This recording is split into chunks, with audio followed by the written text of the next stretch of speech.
So with that said, I'll just hand off to Ed to introduce Erica. Sure. I also want to thank the David Warner Gallery, which very generously gave us a couple of clips of Stan Douglas's work, which we'll be showing as part of tonight's event that are unavailable at all. So thank you to the gallery. We are super happy to have Erica Balsam here to give this lecture. Erica, as you know, teaches film studies at Carleton University, and her book, Exhibiting Cinema and Contemporary Art, is coming out very soon from Amsterdam University Press. Erica, welcome to Livelihood.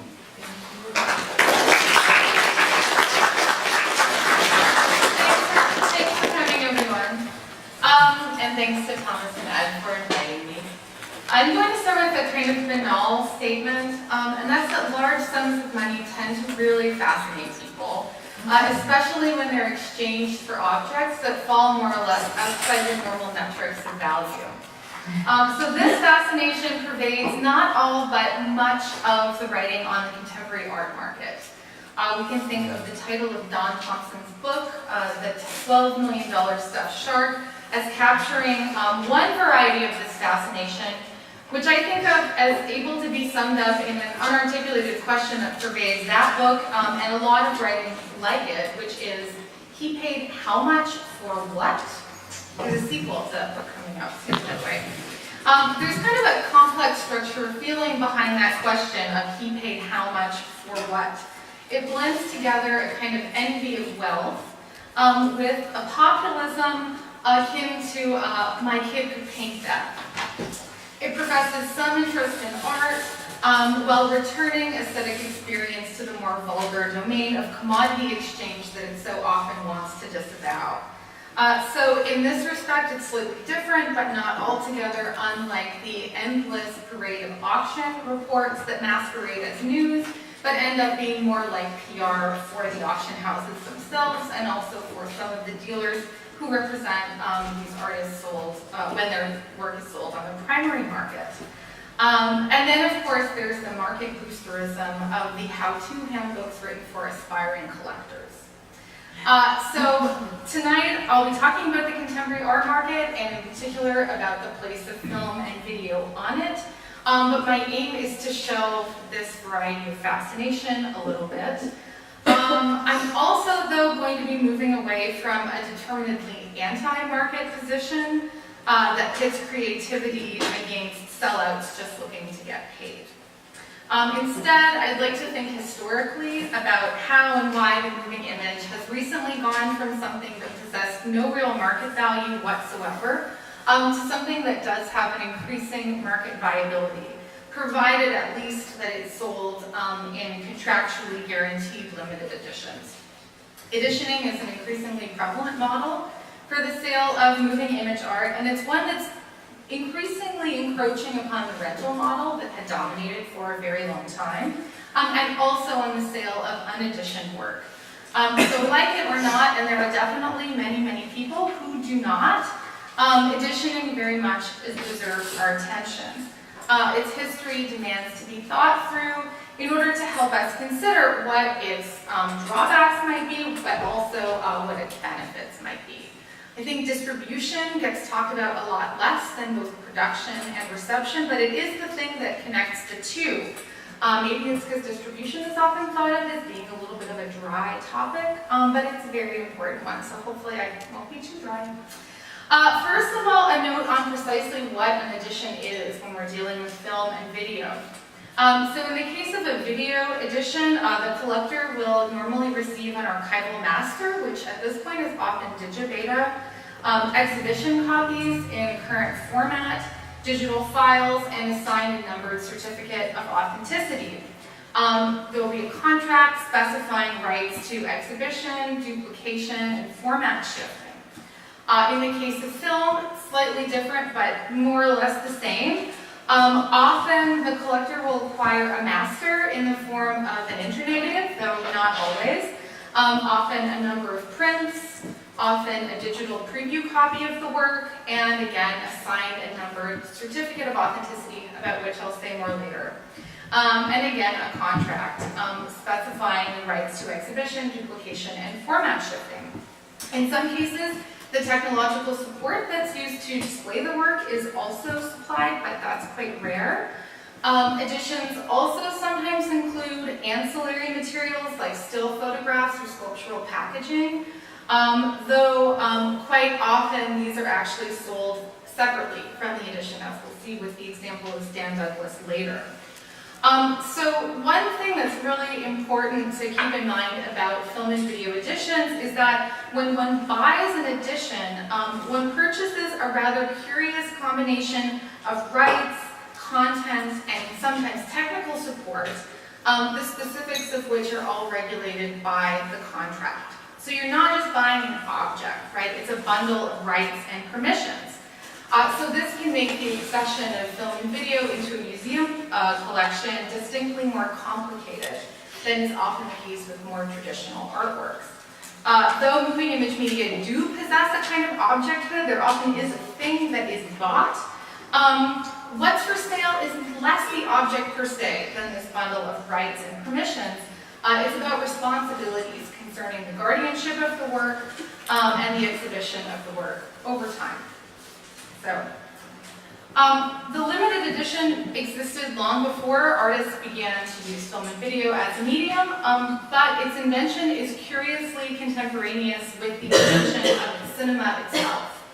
The turn of the 19th century saw the development of the limited edition in the arena of bronze sculpture and fine art prints. So we often think of the late 19th century as a time when the uniqueness of the work of art was absolutely compromised by the advent of mechanical reproduction. This is essentially Walter Benjamin's idea about the withering aura.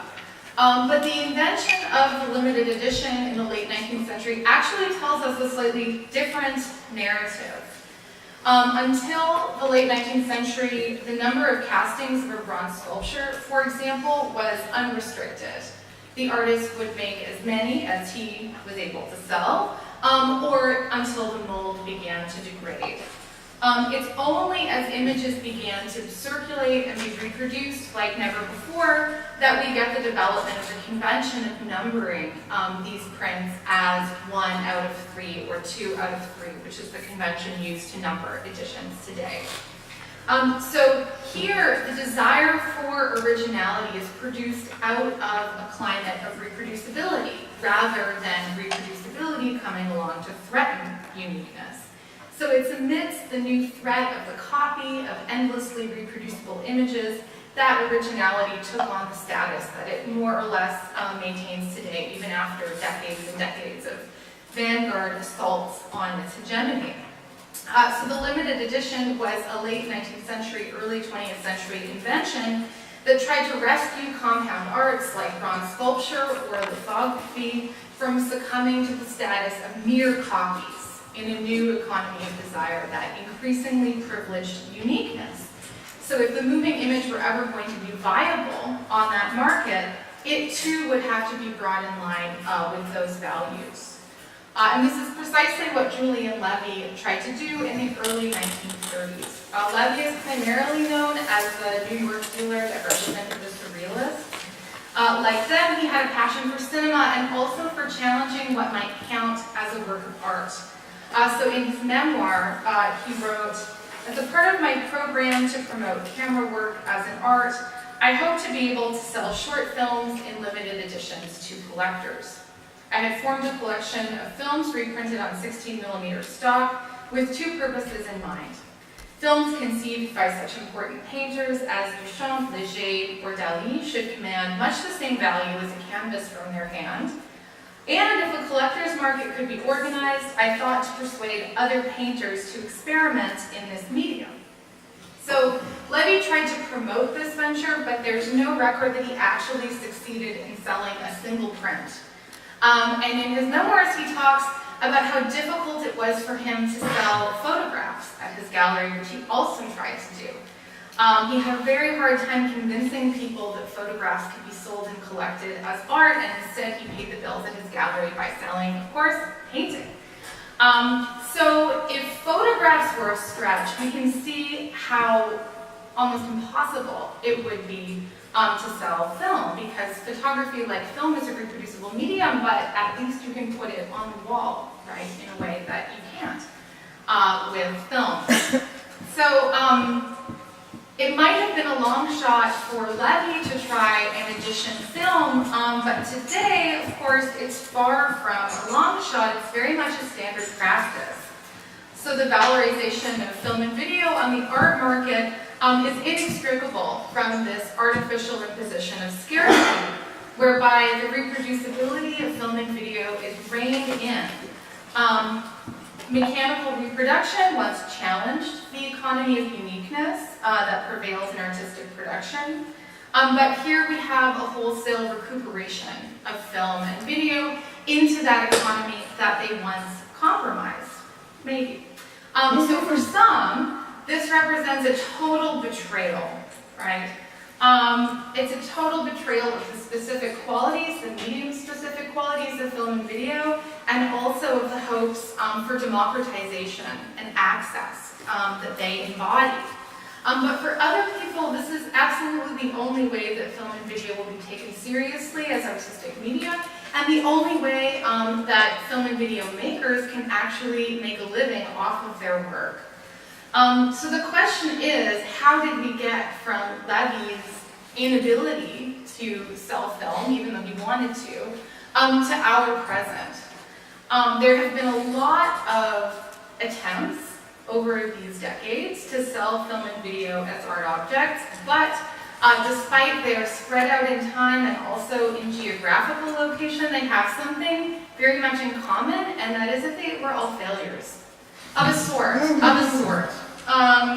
So it wasn't until the 1990s that the sale of film and video as in a limited edition began to, Bruce Conner actually provides us with the first example of this kind of failure that I'm talking about. In 1957, which was a year before he made his first film, a movie, Conner wrote his gallerist, Charles Allen, and he said, "New horizons, unexplored territory. There is a potential patron of the experimental film," all caps. He hasn't been touched. I don't mean a patron who finances a film, someone who buys a print of a film. People can be found who will purchase experimental films as they would a print or a painting. They have to know that these films can be considered as valid works of art, as well as paintings and sculptures and musics and dances, etc. This means apart from the mass public phenomena called movies. So here Conner is resurrecting Levy's idea of film distribution that would be more aligned with the realm of fine art than with the movies, God forbid. Conner put his plans in writing for the sale of these films even before he had one to actually offer to collectors. The Allen Gallery never invested money in the project, but Conner held on to the idea. And a few years later, in 1963, when he applied for a Ford Foundation grant, he insisted, quote, "I do not rent my films. I sell prints. I conceive of them as an engraver might conceive of an etching, and then sell copies in a gallery," end quote. So this proclamation that Conner sold rather than rented his films was very much more of a wish than a reality. Instead of any private collector's market, rentals from distributors like Cinema 16, the MoMA, Film Co-op, and later Canyon Cinema were the primary method of circulation for Conner's films from that time until his death. So his statement to the possibility of selling prints as art objects kind of serves as this path of experimental film history that more or less went untaken. Because one of the primary things that has historically distinguished experimental film from artist cinema as a mode of production is its commitment to a rental model of sale rather than a rental model of distribution rather than a limited edition model of sale. And I say historically distinguished because these areas are now very, very much bleeding together, right? As a number of filmmakers who had embraced the rental model are now moving away from it. But until very recently, this was one of the major differentiating features between these two modes of production. So the origins of the rental model as a way of distributing experimental film took shape at a time when film was by no means an accepted medium of artistic practice. The institutions that developed to support experimental cinema tended to be film-specific, and they found themselves more or less by necessity outside of the art world. So central to the founding ethos of the cooperative distribution model that was consolidated in the 1960s was an emphasis on access and on the idea that film challenged the commodity status of older media. It was an experience, not an object to be purchased and owned. So as that model was taking shape in experimental film, artists began to increasingly embrace film and then video. So the entry of these media into fine art practice similarly occurred under the sign of democratization and a leveling of hierarchies. The moving image provided a way of pursuing the same dematerialization of the art object that was happening in performance, happenings, and conceptual practice at the time. So rather than something that could be bought and sold, the idea was that film could evade commodification and be conceived instead as an event. When the Fluxus artists issued film loops as a part of their Flux boxes, they were interested in bringing the artwork down to the economy of the multiple and really embracing the possibilities for dissemination that it presented. Even Andy Warhol's very prolific film production remained outside of any real sales initiative. And for early video, on the whole, it derived funding not from the sale of individual works, but instead from grants and residencies, as well as from the sale of artworks made by the artist in other media. So, the 1960s marked the emergence of the moving image in art very much under this idea of access and democratization, but it also marked the emergence of a document that is very central to how film and video circulate on the market today, and that's the certificate of authenticity. So the use of agreements between collector and artist is centuries old, but typically in the past, these documents would serve to guarantee the work up until the moment of its completion, right? So it would specify attributes like size, subject matter, date of completion, materials, things like that. The modern certificate of authenticity, by contrast, tends to govern what happens after the work has been completed. And so with the certificate of authenticity, the work of art ceases to be defined by its inherent qualities like size or medium, and instead is defined by the performative act of certification, right? It's a work of art if the certificate says that it is. So in the 1960s, the legal contracts that would ensure the enforcement of artificial rarity in the edition were developed. But they tended to be, at first, employed by artists who were interested in challenging what might count as a work of art in a rather ludic, funny manner. So starting in 1959, Yves Klein was selling his zones of immaterial pictorial sensibility. So he would sell empty space for gold and issue the collector's certificate in return. Piero Manzoni began to produce his declarations of authenticity in 1961, and for these works he would sign a person and then issue a certificate stating that the person is therefore considered to be an authentic work of art for all intents and purposes.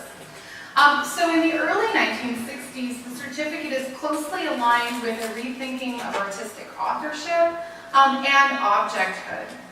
So in the case of artists like Manzoni and Klein, their certificate is not an administrative or legal support to be hidden from public view, but rather it's an integral part of the work, and in some instances, it's the only enduring trace of the work. The use of the certificate of authenticity in film and video is very, very different than that practice, and it has much more in common with its deployment in minimalism. So for minimalism, the removal of the artist's signature from the artwork was part and parcel of a broader withdrawal of the artist's hand in favor of the impersonality of industrial production. But rather than just do away with the signature entirely, in minimalist practice, it was displaced onto the certificate that inevitably would accompany the work. So here, this document is a matter of authentication, of facilitating market exchange, and ensuring value, so that what you have is a Dan Flavin instead of like some neon tubes, right? So what began with Manzoni and Klein as a kind of satirical play on the centrality of authenticity as a criterion for judging the work of art became with minimalism a no-nonsense market standard. And it is the certificates of minimalism that establish the contractual means that govern the sale of film and video today. So for both minimal art and moving image media, it's the certificate of authenticity that has the power to transform a mass-produced industrial commodity into a work of art by virtue of a legal contract. Moreover, in both cases, these documents are frequently used to prescribe guidelines for the maintenance of the work, or can specify terms of exhibition or refabrication in the case of minimalism, or format shifting in the case of moving images.